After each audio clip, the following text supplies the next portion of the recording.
बेखौथ' जोङो नुखाबाय जोङो बिजेपि आरो इउपिपिएल एलायन्स जानानै जोङो बे बारावबो प्रमद बर' बिथांखौनो चिफ बानायगोन आरो प्रमद बर' बिथाङानो बे बारनिबो चिफ जों बेवहाय बिराद गुरुत्त' होनांगौ जेबो सानाखै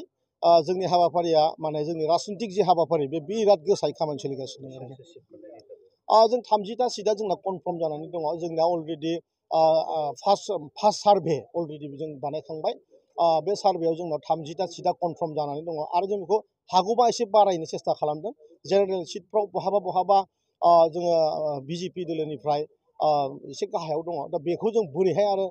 डेभेलप खालामनो हाबावो जिहेतु माखासे माने सिटआ फ्रि फल जागोन आगोलावनो माने एलायन्स जागोन आरो माखासेया जोङो माने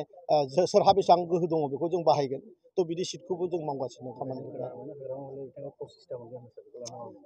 हाग्रामा महिलारिया थांखांनाय माने बिराद गाज्रि सिमां आरो बेखौहाय समाज आं मिडियाफोरखौ खावलायो समाजा बिथांनि नामखौ बारा लायाबारानो मोनसे बिराद माने गोथौ सिन्थाजों हाबा मावनायखौ आङो माने नोंथांमोननि जि माने मिडियाफोर आं बेखौ खावलायगोन खारन बे सासे माने फुरा एलकहलिक आरो फ्रास्ट्रेसन आरो जौ फाग्ला आरो लोगोसे बियो अख्रा मानसि बिराद अख्रा मानसि आङो जोंनि बिटिआरनि रायजोफोरखौ गोसो गोरबो सिंनिफ्राय आं खावलायदों माने जोङो ज' जानायनि मोनसे प्रसेस जोङो खालामदोंमोन आं गावनो बुंदोंमोन बिपिएफजों जों एखेलेगे एलायन्स खालामनानै गेलेगोन खिन्थु बिथाङा गावनि अख्रामि आरो अहंखार माने बिराद माने भाषा गैयि आरोखि भाषा गैयि बिथाङा माने बे मोनसे मोजां मोनसे प्रसेसखौ बिथाङा गाफ्लेदों बेनिखायनो जों बुङो बे बारनि उनाव हाग्रामानि माने जेसेबां बुरजा सिट दं जों बेवहाय